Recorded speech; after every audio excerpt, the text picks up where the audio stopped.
So, just how did the Assad regime come to power in Syria, and how did it eventually fall?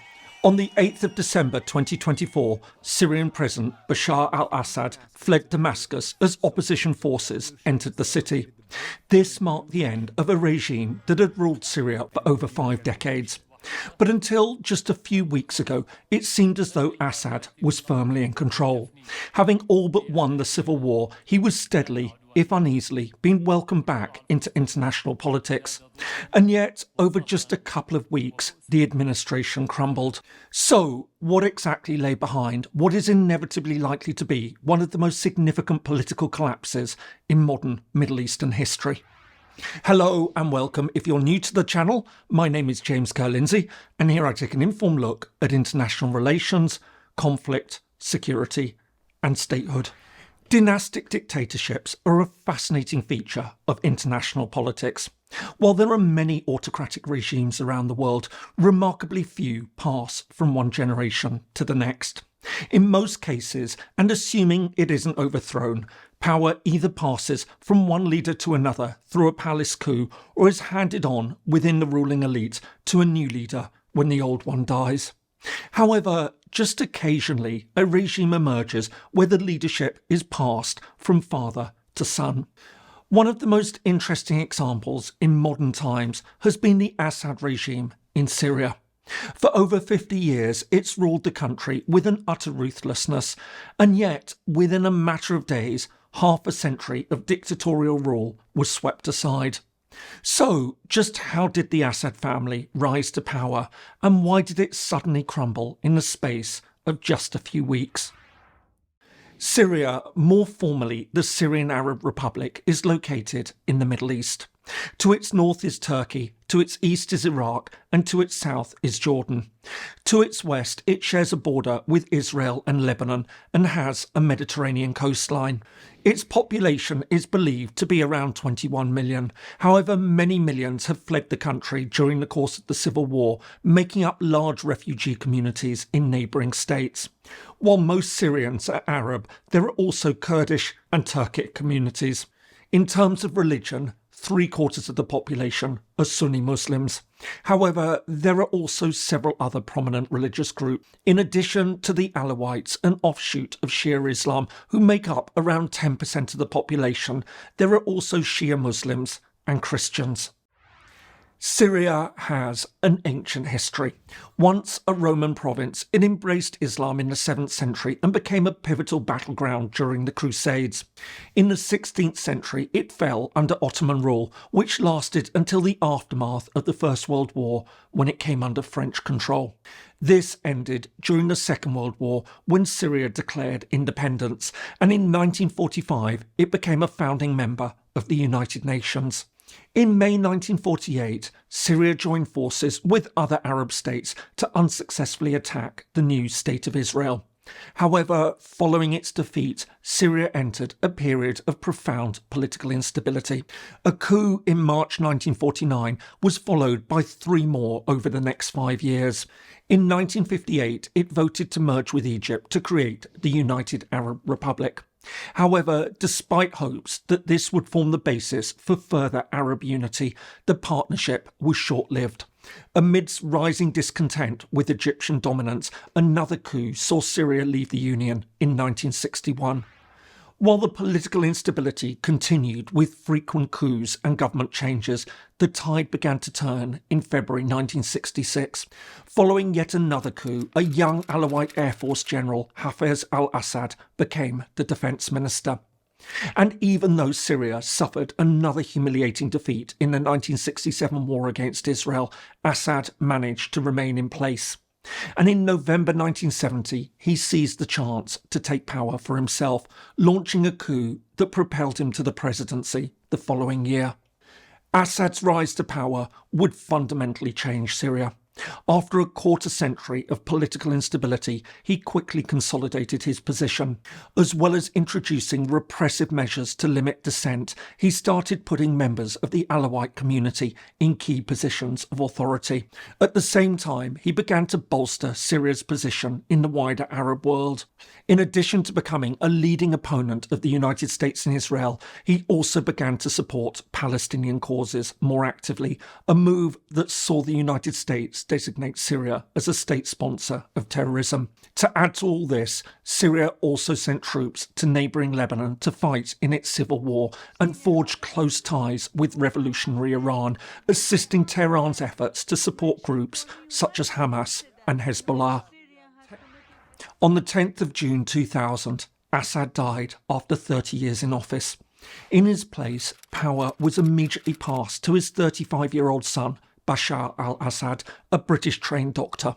However, hopes that the young Assad would reform Syria were premature. In addition to maintaining his father's tight control over the state, he kept up the country's fierce opposition to Israel and the United States. But after 40 years in control, the first serious and sustained cracks in the Assad's power came in 2011 with the outbreak of the Arab Spring, as opposition to entrenched regimes grew across the Middle East, leading to the overthrow of the Mubarak government in Egypt. Protests also erupted in Syria. Ignoring widespread international and regional calls for restraint, Assad launched a violent crackdown. But rather than keep the uprising in check, opposition continued to grow, and by 2012 the country had fallen into a fully fledged civil war. I hope you're finding this helpful. If so, please do consider giving it a like and perhaps subscribing to the channel if you haven't already. It all really helps. Thanks so much, and now back to the video. Initially, it seemed as though the anti-Assad forces were winning. Although Tehran continued to support its long-standing ally, various other countries were lining up against Assad, recognising the rebel forces as the legitimate voice of the Syrian people. However, despite calls for direct intervention, the United States refused to become more actively involved, at least at first, even after allegations surfaced about the regime's use of chemical weapons. As a result, by 2015, the picture was beginning to change in Assad's favour. Supported by Russia and Iran, which provided vital air support and ground troops, including Hezbollah militants from neighbouring Lebanon, the Syrian army began to retake the south of the country. From there, they then began pushing northwards. Meanwhile, Western attention became increasingly focused on the growing threat from various radical Islamist groups, such as al-Qaeda and Islamic State, which had gained a foothold in eastern parts of the country. As a result of all this, by 2020, the Assad regime had retaken almost 70% of the country, while opposition forces continued to control areas close to the Turkish border in the northwest, and the Kurds had carved out an autonomous region across much of the northeast. It appeared as though Assad had effectively won the war. As a result, he slowly but surely began to be welcomed back into the Arab world, having rebuilt relations with Egypt and Saudi Arabia. Syria's suspension in the Arab League, imposed at the start of the civil war, was finally lifted in May 2023.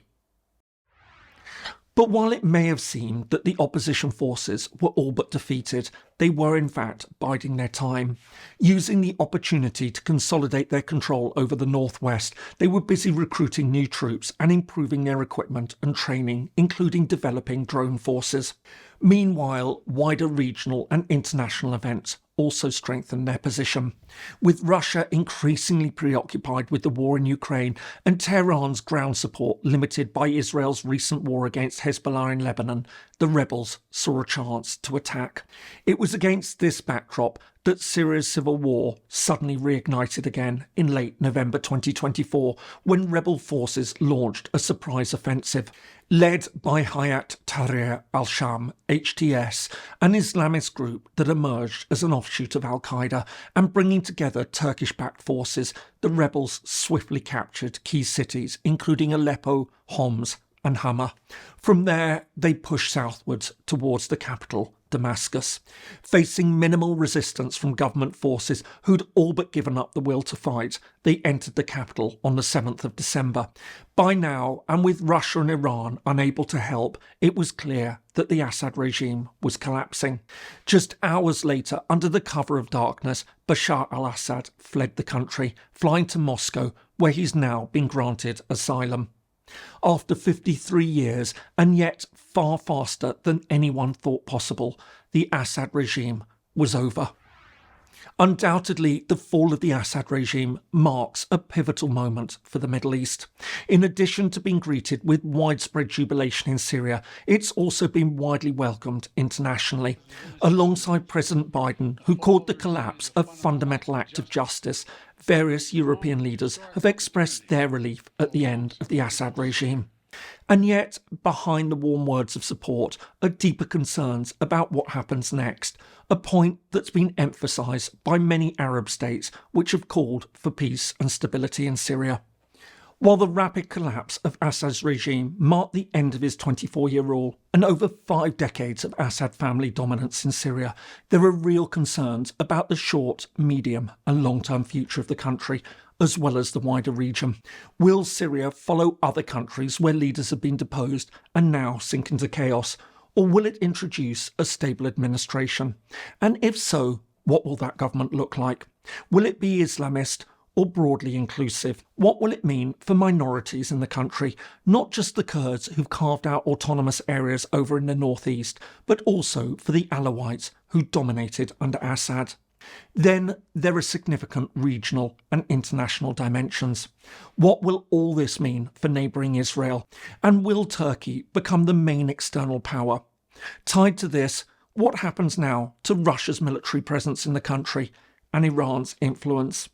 In this sense, the overthrow of Assad has opened up a wealth of new questions about the future of Syria. But what can be said for certain is that the overthrow of Assad will significantly alter the geopolitical landscape of the Middle East. However, as noted, it also raises many questions about Syria's future and its implications for regional and broader international security. And it's to all this that I'll turn in my next video. I hope you found that interesting. If so, here are some more videos that you might find useful. Thanks so much for watching, and see you in the next video.